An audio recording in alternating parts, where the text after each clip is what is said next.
And a few minutes after Donald Trump's tweet, he didn't reach out to check on the vice president's safety. He called a senator to ask about delaying the certification. The call was interrupted. As Senator Tuberville has since explained, and I quote, "I looked at the phone and it said the White House on it. I said, hello. The president said a few words.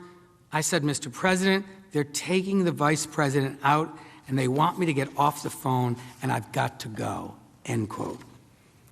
That was his second evacuation that day. A minute later, live feeds documented the insurgents chanting, "Mike Pence is a traitor." At this point, even if somehow he'd missed it earlier, it's inconceivable that the former president, was unaware that the vice president was in danger. And what does the president do after hearing that? Does he rush to secure the Capitol? Does he do anything to quell the mob? Does he call his vice president to check on his safety? We all know the answer to those questions too. There can be no dispute. He took none of those steps, not a single one.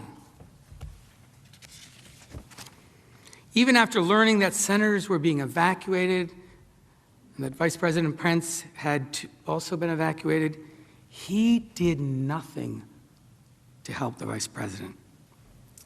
And here's some more evidence that we've since learned. At some point over the following 30 minutes, President Trump spoke to Minority Leader Kevin McCarthy.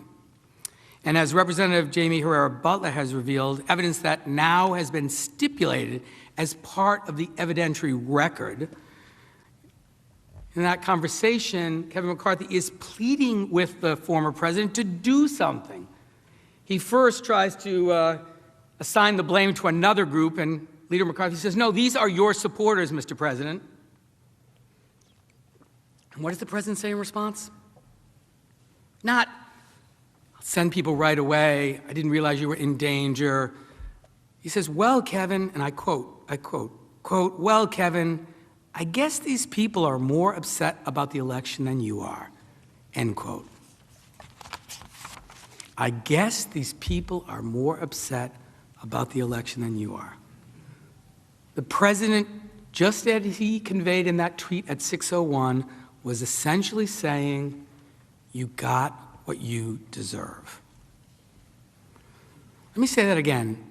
Not only was the president fully aware of the vice president's situation and the situation that we were all in when he was asked for help, when he was asked to defend the Capitol less than 30 minutes after inciting this violence against his own vice president, President Trump refused that request for assistance. And he told us why.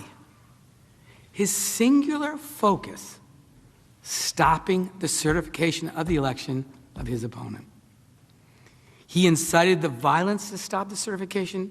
He attacked the vice president and further incited the insurrection to pressure the vice president to stop the certification.